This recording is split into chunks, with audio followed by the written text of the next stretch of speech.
ചിലപ്പോൾ നമ്മളെ ഏറ്റവും കൂടുതൽ തളർത്തുന്നത് പുറത്തുള്ള പ്രശ്നങ്ങളല്ല, നമ്മുടെ മനസ്സിനുള്ളിലെ നെഗറ്റീവ് ചിന്തകളാണ്.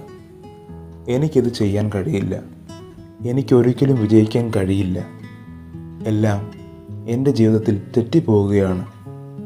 ഇത്തരം ചിന്തകൾ എല്ലാവർക്കും ചില സമയങ്ങളിൽ ഉണ്ടാകാം. പക്ഷേ ആ ചിന്തകളെ എങ്ങനെ കൈകാര്യം ചെയ്യുന്നു എന്നതാണ് പ്രധാനപ്പെട്ടത്. ഇനി നെഗറ്റീവ് ചിന്തകളെ കൂടുതൽ പോസിറ്റീവായ രീതിയിൽ കൈകാര്യം ചെയ്യാൻ സഹായിക്കുന്ന 5 മാർഗങ്ങൾ നോക്കാം. ഒന്നാമത്, ചിന്തയെ തിരിച്ചറിയുക. ഒരു നെഗറ്റീവ് ചിന്ത വന്നാൽ അതിനെ സത്യമെന്ന് ഉടൻ വിശ്വസിക്കരുത്. ഇതൊരു ചിന്ത മാത്രമാണ്, യാഥാർത്ഥ്യം തന്നെയല്ല എന്ന് സ്വയം ഓർമ്മിപ്പിക്കുക. രണ്ടാമത്, ചിന്തയെ ചോദ്യം ചെയ്യുക. ഇതിന് യഥാർത്ഥ തെളിവുണ്ടോ എന്ന് സ്വയം ചോദിക്കുക. ഇതിന് മറ്റൊരു രീതിയിൽ ചിന്തിക്കാൻ കഴിയുമോ എന്നും സ്വയം ചോദിക്കുക.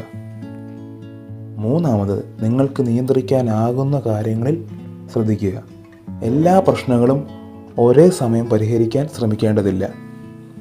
ഇന്ന് നിങ്ങൾക്ക് ചെയ്യാൻ കഴിയുന്ന ഒരു ചെറിയ കാര്യത്തിൽ മാത്രം ശ്രദ്ധ കേന്ദ്രീകരിക്കുക. നാലാമത്, നല്ല കാര്യങ്ങൾ ഓർക്കാൻ സമയം കണ്ടെത്തുക. ദിവസത്തിൽ സംഭവിച്ച 3 നല്ല കാര്യങ്ങൾ ഓർത്തെടുക്കുക. അഞ്ചാമത്, നിങ്ങളോട് തന്നെ കരുണയോടെ സംസാരിക്കുക. ഒരു സുഹൃത്ത് ബുദ്ധിമുട്ടിലായാൽ നമ്മൾ അവനെ കുറ്റപ്പെടുത്താറില്ല. അതുപോലെ തന്നെ നമ്മളും ബുദ്ധിമുട്ടുന്ന സമയത്ത് നമ്മളോട് കുറച്ച് സൗമ്യത കാണിക്കണം. നെഗറ്റീവ് ചിന്തകളെ വരുന്നത് പരാജയമല്ല, അവയെ തിരിച്ചറിയുകയാണ് ആദ്യപടി. കൂടുതൽ സഹായകരമായ രീതിയിൽ ചിന്തിക്കാൻ പഠിക്കുന്നതാണ് യഥാർത്ഥ മാറ്റത്തിൻ്റെ തുടക്കം. ആമേൻ.